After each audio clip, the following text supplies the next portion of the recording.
The Night and the Moth by Rachel Gillig. Read by Claudia Wolf. Chapter 13. Take up the mantle. An hour later, when the bath water had gone cold, Moth brought me fresh clothes. Undergarments, 2 tunics, leggings, wool socks, jerkin. A belt for my hammer and chisel. Leather boots. Strange creatures, shoes. I held one up to the bottom of my foot. It was almost the exact right length. Someone had sized me up well. I tossed it into the corner of the washroom, donned the undergarments, and ignored the rest of the clothes, opting for my diviner dress. It felt profane, putting filthy clothes over freshly cleaned skin, but I was not yet ready to shed its encasement. I did, however, wear the belt and my hammer and chisel upon it. Moth tutted at my appearance, but made no comment. She escorted me up staircases lined with books until we were on the top floor of the dormitory, standing before a tall chamber door. A knight was there, trembling at the threshold.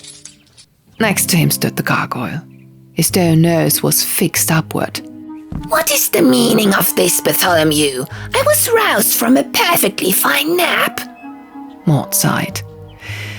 I figured you'd want your stone pet with you for the... "Don't call him that," I warned.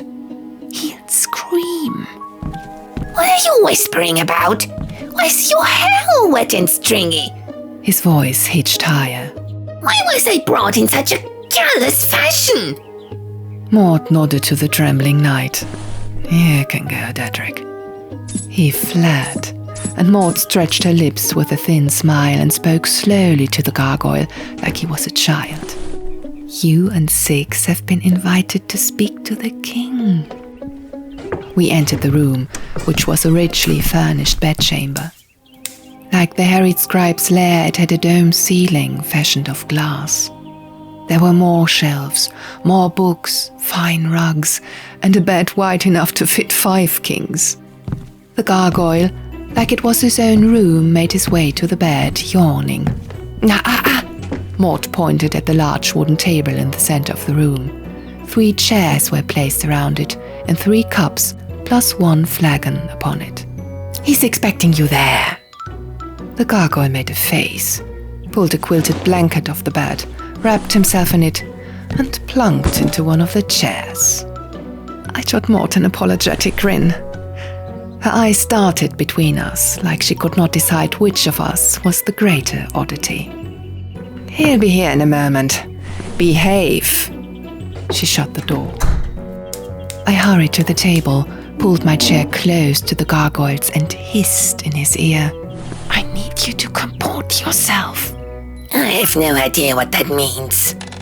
He sniffed the quilted blanket around his shoulders. "Sounds like something one does in a chamber pot."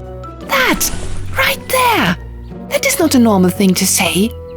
Absurdity would throw the conversation off course, and I need clarity from this boy king. For the next quarter hour, every time you feel the compulsion to say something peculiar, smother it." He sank into his chair and sulked. "You ask a great deal of me." A door on the south wall opened, straight from a shelf. King Custer strode into the room in a fine white tunic, a smattering of scabs across his face where the harried scribe's ink had burned him. Midday light fell upon his head, and though he was not wearing a crown, his golden hair was resplendent. He carried 2 things: that ratty leather-bound notebook I'd seen his first night at Ashling Cathedral, and the harried scribe's stone inkwell. I stood from my chair. "Majesty?" "6." "Bow," I mouthed to the gargoyle. He made a crude sound of flatulence and didn't get up. I pinched the bridge of my nose. "Apologies, King Custer. He was woken prematurely from a nap." "Say no more." The king put the notebook and inkwell upon the table and took his seat in the last remaining chair, and I fell into mine. Silence took hold of the room. the king said. "You're waiting for me to speak." The gargoyle and I exchanged a look.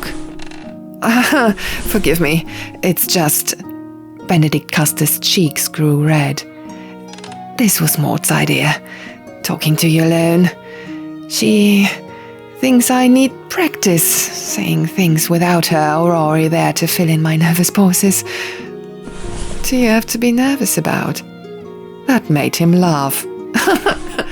Almost everything. But enough about me. You must have 1,000 questions. Before we begin, however, an egregious oversight must be addressed. He grinned. You should really call me Benji. You don't find that disrespectful? Rory does it. Rory for Roderick, Benji for Benedict. He shrugged. It's just a nickname. An atrocious one, the gargoyle muttered. King Custer, Benji, to his credit, was not provoked.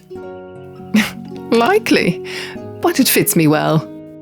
He reached for the flagon, poured himself and me a healthy helping of ale. Do you drink? He asked the gargoyle. He doesn't, I cut in, swiping the gargoyle's cup. He pushed out his lips, pulled the blanket to his chin. 5 seconds later, he was snoring. I looked across the table at the king. This all feels very strange. Traum is a strange place. Not so strange that 5 women should vanish into thin air. Fair enough. Benji gestured at his notebook, then at the harried scribe's inkwell. Which would you like me to start with? The history of the omens or the magical objects? It was unbearable that I, a diviner of Ashling Cathedral, should need to be lectured on either. Magical objects. Oh, my favorite. The king brought his cup to his mouth, exhaling pleasure as he swallowed the ale. It was hardly midday, early for a drink, but the ale seemed to ease him. He took the harried scribe's inkwell and dipped his finger into its ink. As you know, the omens each possess a stone object, the mechanics of which are rather simple. This one, like the scribe said, never runs dry of ink. Stir it clockwise. He began to swirl the ink. Then toss it, and that ink will transport you. King Custer flourished his hand like a performer upon a stage, flung black ink, and vanished. He appeared 10 paces away and bowed. If he wanted me to clap, he could die waiting. Like Mendacious's coin. Quiet! All the stone objects have 2 properties. Transportive, he returned to the table, finger back in the ink. This time he stirred it counterclockwise. And destructive. He poured the ink near the edge of the table and smoke began to rise. The ink went red, scalding its way through the table, leaving a charred hole and the smell of burnt wood in its wake. The gargoyle sniffed, sneezed, but remained asleep. The artful brigand's coin makes more of an impact. I'm partial to explosions. Benji rubbed some of the charred wood away from his ale and took his seat once more. I'm not entirely sure how the other objects work, the oar and chime and loomstone, but I hope to soon enough. He smiled at me. They are the only pieces of magic in all of Traum. It is my desire to wield them all. What an arrogant little prat. The stone objects aren't the only magic in Traum. You've forgotten Ashling Spring. Ah, yes. To be transported into dreams is surely magic. Benji was quiet a moment. That spring is where it all began. He reached for his notebook. Which puts us squarely in the realm of history, I suppose. It was an ancient thing, the notebook. When Benji opened it, thumbing through the pages, I was assaulted by the smells of aged leather and parchment. Every page was full. I glimpsed faded ink, lists and logs and maps and art, portraits and landscapes. There was very little art at Ashling, but I could tell whoever scribbled these was gifted at their craft. Is this yours? Oh, it belonged to my grandfather, Benedict Custer I. He was the king of Traum before King Augur. Benji drank deeply from his cup. Have you heard of him? I hadn't. The abbess says kings come and go. All right, she is. I could tell it troubled Benji to speak of his grandfather. His mouth had fallen, but he kept his tone light. My grandfather's hamlet was Carlson Fair, but he was an erudite, multifaceted craftsman, a man before his time. He was elected by the noble elders of the hamlets because of his familiarity with the economies of... He grinned. But perhaps this is boring to you. I was mid-yawn. Sorry. Don't worry. I was getting to the good part. My grandfather was a beloved king, until he wasn't. I was 5 years old when he was stoned to death for heresy. I went still. Oh. You see, Six, there are two stories of Traum's great beginning. The one your abbess touts before divination, and the one that got my grandfather killed.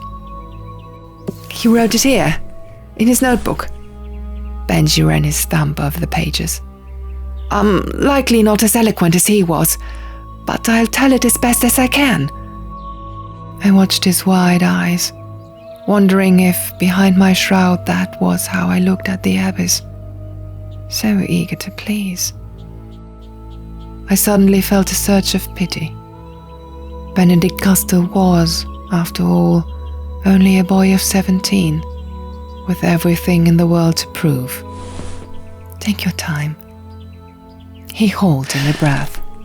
Approximately 230 years ago, before Ashling was built, 5 craftsmen came to a tour.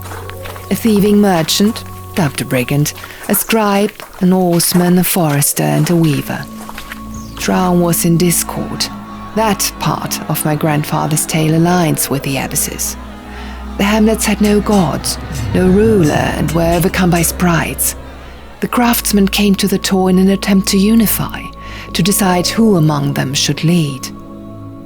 I had the gutting feeling whatever remained of my devotion to the omens was about to crumble. They fought, of course. Choosing a ruler is never an easy task. The brigand was cunning, the scribe clever, the oarsman strong, the forester intuitive, and the weaver compassionate.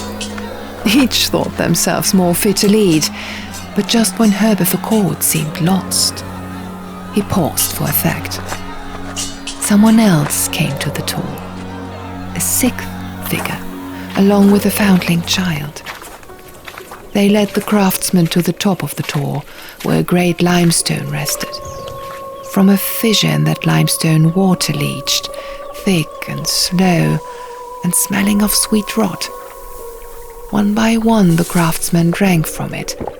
One by one they were caught up in a strange liminal dream, and waited for more.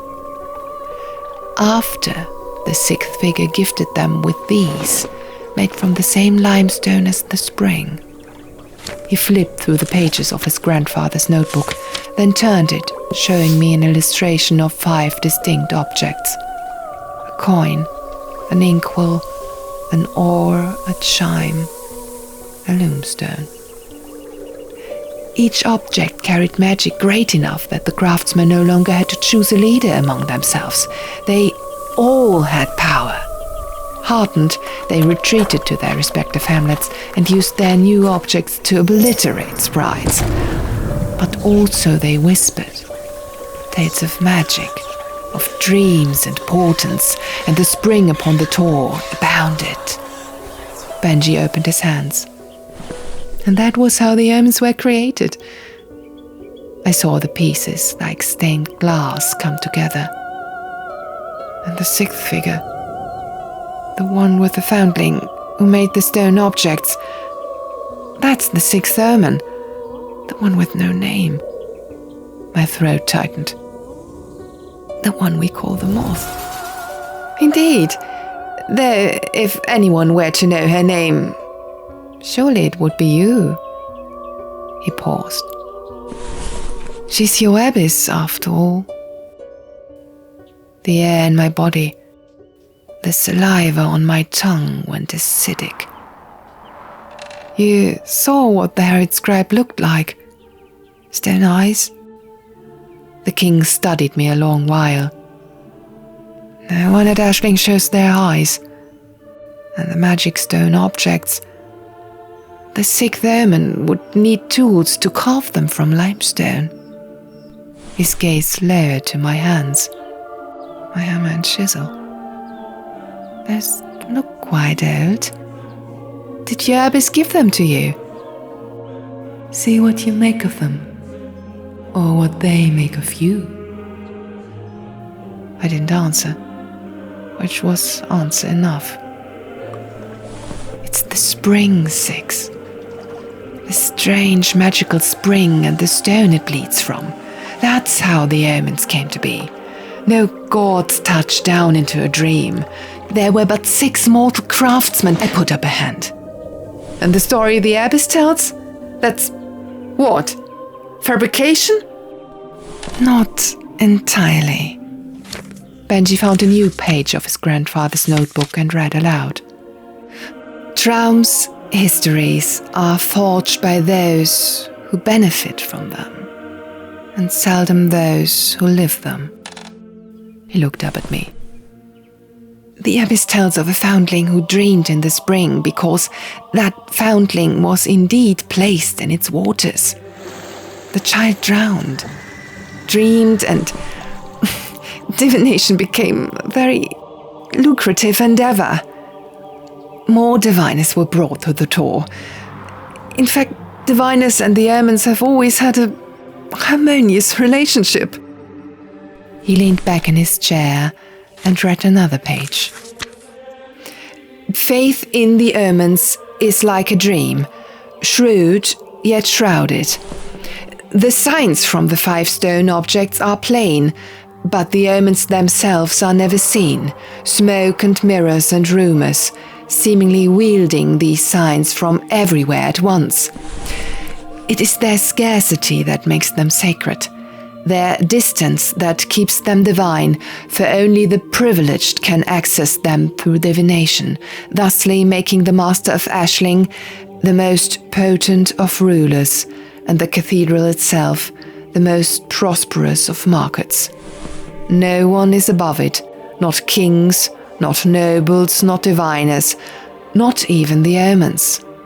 In conclusion, to rule the Tor is to rule Traum. Swords and armor are nothing to stone, I murmured, Ashling's greed chafing my tongue. I can see how your grandfather's sentiments might be seen as unorthodox. Indeed, they made my skin crawl.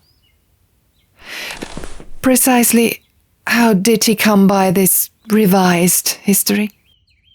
Quite by accident. As I said, he was a scholarly man. He became obsessed with the history of Ashling, which in time led him upon a personal pilgrimage to see if the omens did, in fact, walk among us. Let me guess. He found one. Not at first. Benji grinned. He found Rory. My brows rose. Mendacious? Good old Rory.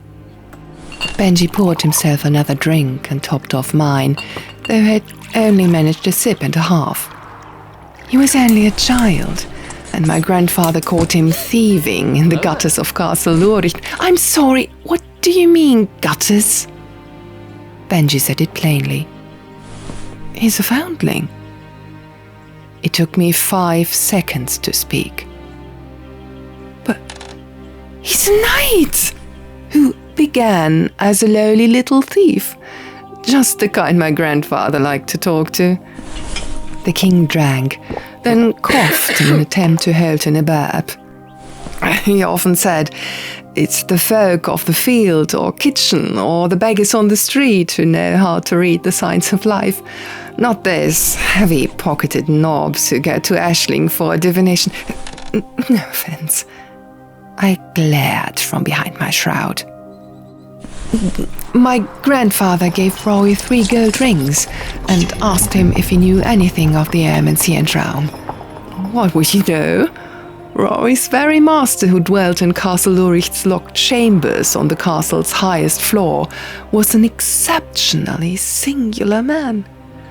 He had fearsome stone eyes and stole all manner of coin and goods from Carlson Fair, but was never caught on account of the tool he used. One that could send him through walls or topple them. The artful brigand, I murmured. And his coin. Benji drank. A bona fide omen. What did Rory do for him?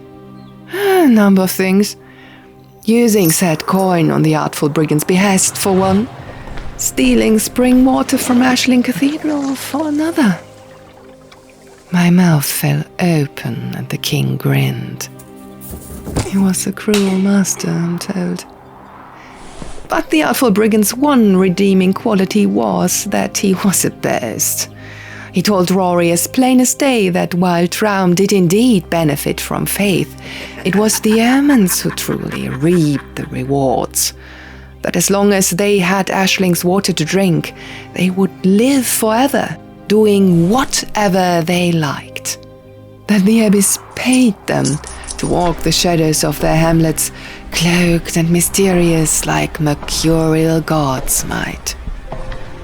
I felt sick. The abyss pays the Ermines. That was how my grandfather found them. First he smuggled Rory away from Castle Ulrich. Then he started his investigation. He tracked a shipment of gold from Aisling to a secluded spot in the Chiming Wood. Can you guess who the recipient was? This guessing game was infantilizing. The faithful forester, I snapped.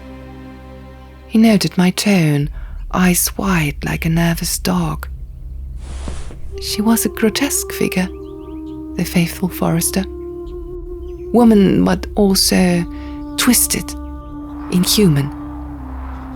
Her eyes were hewn of stone. My grandfather demanded answers from her, but she would not heed him until he defeated her at her own craft, which was a problem for him. How so? Listen, I'll be lucky if I end up half as clever as my grandfather was. But in one way, I am entirely like him. I'm useless in a fight, which is why it's important to have useful friends. And my grandfather did. A new knight from an old noble family. A talented hunter, truly gifted with an axe. He grinned. Moth. Eyebrows rose. Moth killed the faithful forester. My grandfather told her everything. Benji drew his finger in a line over his throat. And off went the omen's head. Only they never found that magic chime.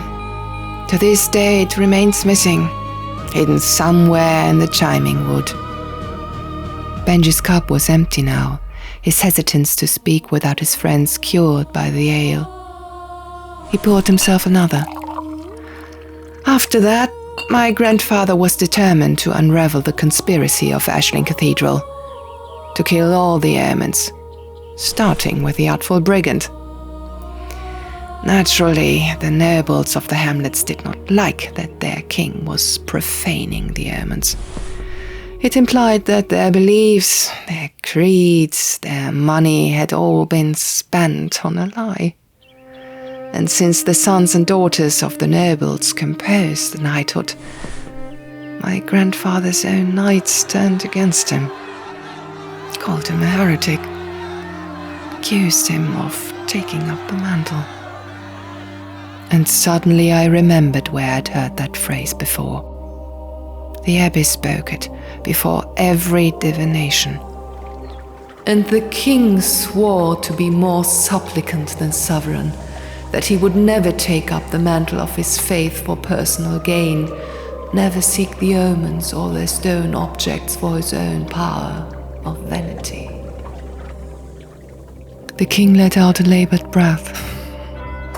My grandfather was brought to Aisling, forced to endure divination. 5 bad portents were divined.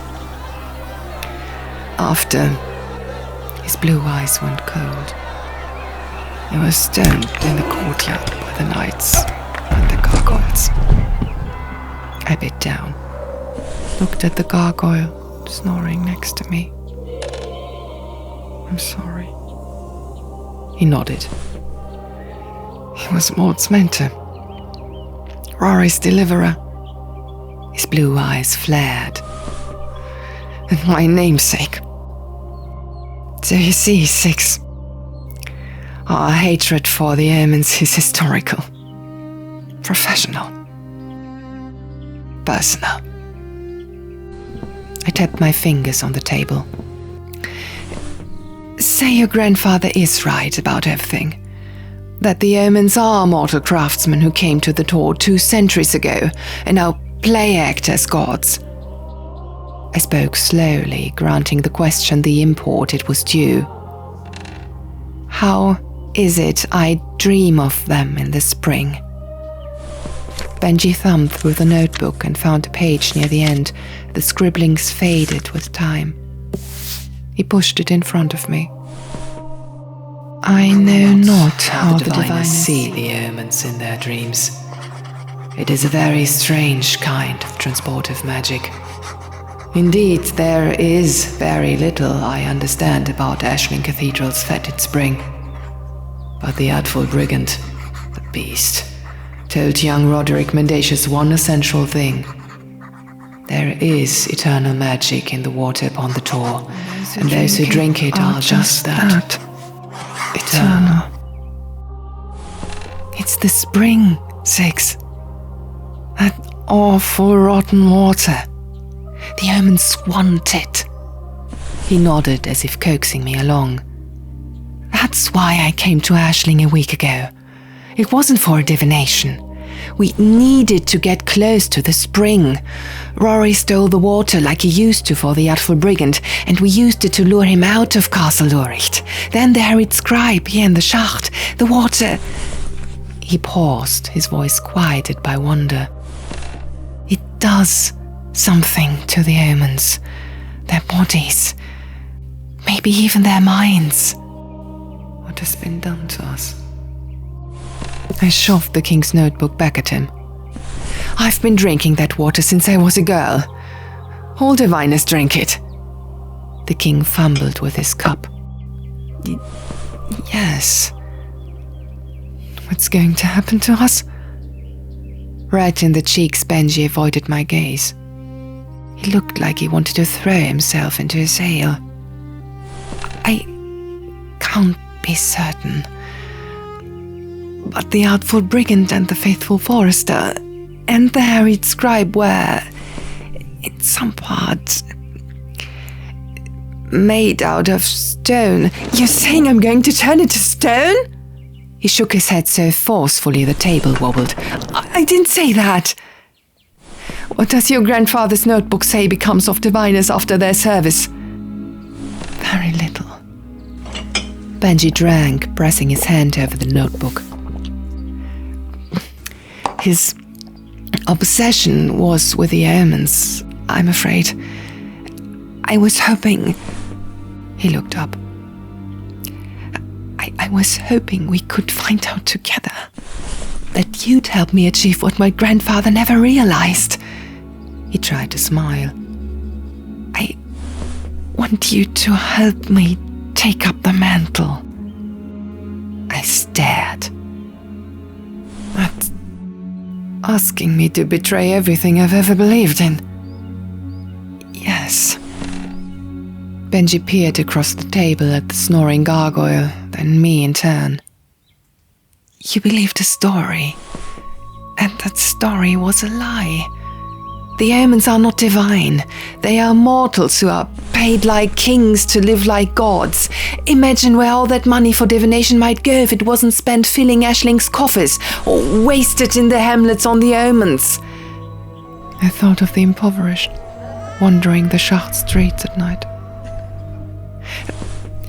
But doesn't some of Ashling's money go to foundling houses? It does. Gentle his gaze. Have you considered that may not be such a fine thing? Foundlings are but another source of income for your abbess, to keep the facade going. I hadn't thought of that. Benji leaned forward. He was young and a little unsure of himself, but I was learning by the second that he was not stupid. He could sense that I was beginning to crumble. The faithful forester, the artful brigand, and now the harried scribe have been killed, their wealth distributed in a way that will grant me favor when the time comes. I can change the hamlets with that money, and my own reputation as a caster as well. But if your abbess is indeed the sixth omen, I will need more than money, more than Rory and Maud, more than a magic coin and inkwell before I return to Aisling to confront her. She has her gargoyles, and hundreds of years of trust beneath her hand. If I am not very careful, I will meet the same untimely end as my grandfather. He smiled. But then, he never had a diviner at his side, did he? The king read a final passage from his grandfather's notebook. Faith requires a display. The greater the spectacle, the greater the illusion. He snapped the notebook shut, pinned me with his blue eyes. Come with me to the other hamlets, he said. Wear your shroud. It will lend you an air of prominence. Speak those pious words. Have but visitors. No one will suspect me of anything untoward if a diviner of Aisling travels with me. Folk of the hamlets might even look upon me with respect I don't often garner. Because you're young. His cheeks reddened. Because the name Custer is of a deposed king, and I was likely chosen by the knights, and by extension their noble families, to replace Augur when he grew too old because they believed I would work hard to rewrite my grandfather's blasphemies. But you're determined to do the opposite. I want to replace false gods, to be a ruler unbeholden to Aisling. Mort is my right hand, a knight of noble birth with great sway over the other knights and nobles of the hamlets. Rory is my disruptor, my heretic, my fearless sword, and you... He looked less boyish, more cunning. You could still be a harbinger, a holy signet of portents, of truth. But for you instead of the omens. I said very, very still, so that you can kill them. What the omens are doing is not living. The king's eyes flickered to the pitcher of ale, but he did not pour himself another cup. I'm going to reclaim their objects and sever their power. In time, I hope to reclaim the kingdom's faith from the omens as well. It was a compelling story, but it was hard to see myself in it. I just want to find my friends. Then come with us. Wherever we seek the omens, we'll seek your diviners as well. The fervent peaks, the chiming wood, the cliffs of Belladine. In the meantime, Benji put his hands together. I can dispatch 10 knights today. They will venture forth with the sole intent to find your diviners. How does that sound? I'd had mutton easier to chew on. And if we cannot find either, omens or diviners, have a little faith, Six.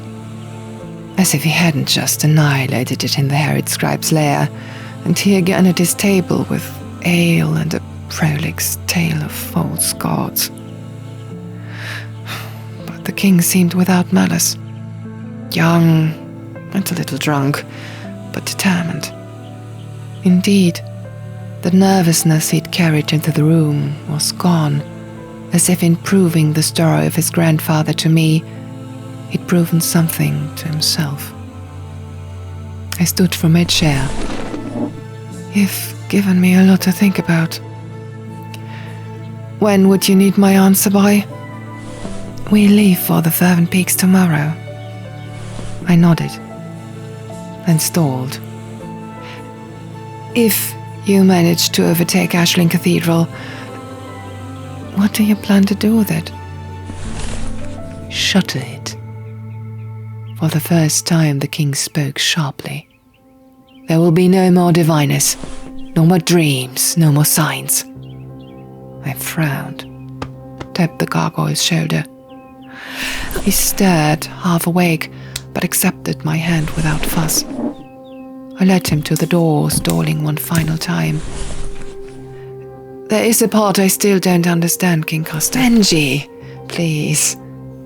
Benji. I paused. Why did the harried scribe lick my blood off his floor? A cloud passed over the glass ceiling, marring the light and the illusion of a gold crown upon Benji's head. No one should live for hundreds of years, he said. The omens may be mortal, but they have no humanity left. They desire Ashling spring water, and they'll have it. His voice quieted. By any means. The room was wide, but its walls felt tight around me. Then wherever they are, the diviners are in terrible danger. The king nodded. I hope we find them, just as I hope you will help me defeat the omens. He smiled, easy and boyish once more. And I hope, in the vastness of the hamlets, you will stop thinking of signs and start looking to your own future, now that you're finally free of Ashling. Benedict Custer was too courteous to despise, but I resented that he was younger than me and had so much more knowledge of the world, and that clearly I, in my shroud and stupid white dress, bore only the appearance of insight. I let the gargoyle out of the room. Moth waited on the other side of the door. Well, how did it go? I'm going to look for the diviners in the hamlets. My voice sounded far away. By taking up the mantle. The lines in her face tightened. You don't seem very sure about that. I handed her the gargoyle's stone claw. Will you find a quiet room for him and put a blanket over his head? He's liable to break something if he doesn't get at least 8 hours of sleep. What are you going to do?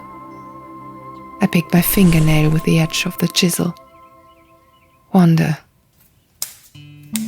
It was early afternoon when I returned to the yard, the knell of swordplay drawing me like Ashling's beckoning bells. The knights were still training, 2 of them.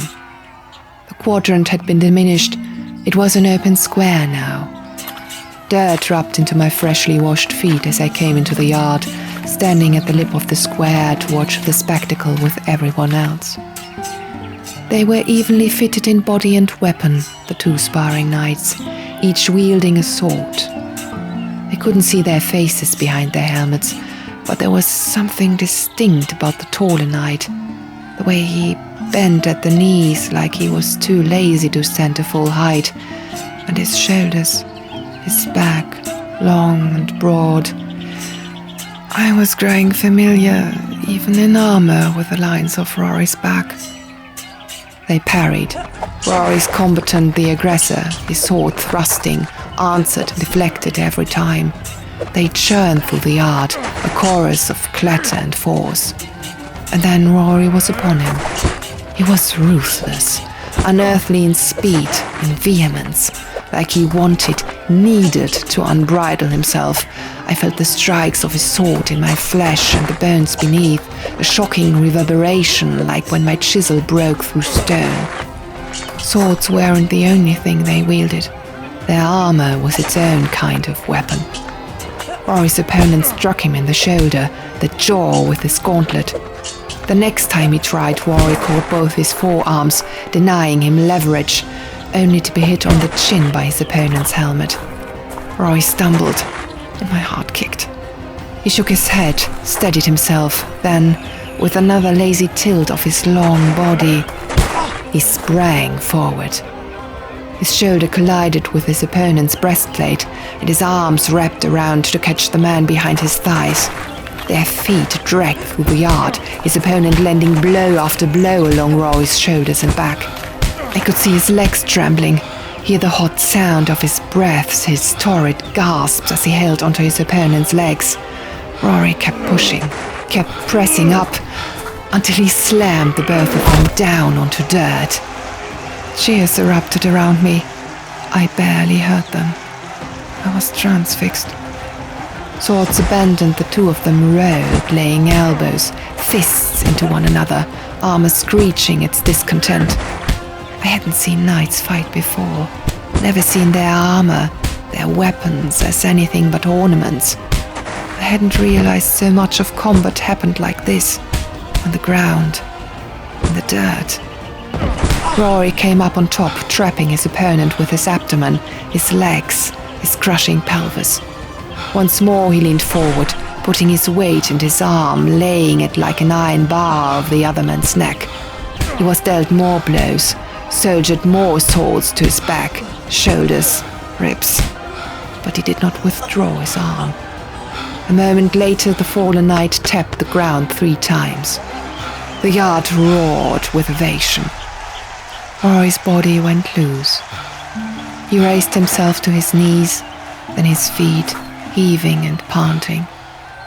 He offered his hand to his fellow combatant, brought him to a stand, and the two jostled shoulders playfully. I heard the sound of laughter, and then Rory was removing his helmet, black hair catching the light, sticking to the sweat on his brow. He seemed at ease, like whatever disquiet warring within him had been spent in combat. And then he saw me. He went still, mouth half open. There was blood on his bottom lip, some near his left brow as well. The charcoal around his eyes was smeared, staining his wet black. I'd never seen a knight so filthy, so physically degraded by his craft. He looked entirely ignoble. I couldn't look away. Diviner? I jumped. A knight stood to my left, his helmet under his arm. It took me a moment to tear my gaze off Rory and recognize him. Oh, Hamlin, isn't it? He gave half a smile. And you're, you're 6, obviously. I don't know your real name. Try to, though. He laughed. Sorry about that. I felt a little guilty for asking, especially after you know. He ran his hand down the back of his neck. Ruined the moment with talk. I shrugged. It doesn't matter now. My lack of insult or interest seemed to bolster him. He put on the charm, setting those perfectly straight teeth to good use with a blinding smile. I do it differently, you know. If you ever had it in mind to try me again, Hamlin. We both turned. Rory, slouched and lazy, arms crossed over his chest, was watching his fellow knight with so much blackness his eyes looked like open graves. You're in Rothspar up next. I'm talking. Not anymore. Put your fucking helmet on. Hamlin's smile waned. He took a step back from me. Right, I should really... I didn't watch him go. My gaze was on Rory, on his bloodied lip. He kept his eyes on me too, and lifted his hand, curled a single beckoning finger. I joined him in the heart of the yard. Quite the spectacle. He was still breathing hard from combat. You've spoken with Benji? Mm-hmm. He's answered your questions. As well as he's fit to. His eyes narrowed. And? And? My gaze fell to my bare feet. What would you have me say? I have nowhere to go but forward. Then you've agreed to come with us. I will. To find the diviners, I will. I watched his throat work, like he was swallowing what I'd said. Then he jerked his head. Follow me. Where? He was working the straps of his armor, pulling it off himself as he left the yard. I muttered a swear and hurried after him. Mendacious! The knighthood leaves tomorrow, he said. Traum is full of danger. There are all manner of sprites. He looked behind us to make sure no one was listening. Not to mention the omens. You'll need better clothes, fortifications, better everything. It could have been blood. Or maybe, just maybe, I caught the hint of a flush in his cheeks. I'm filling you with armor.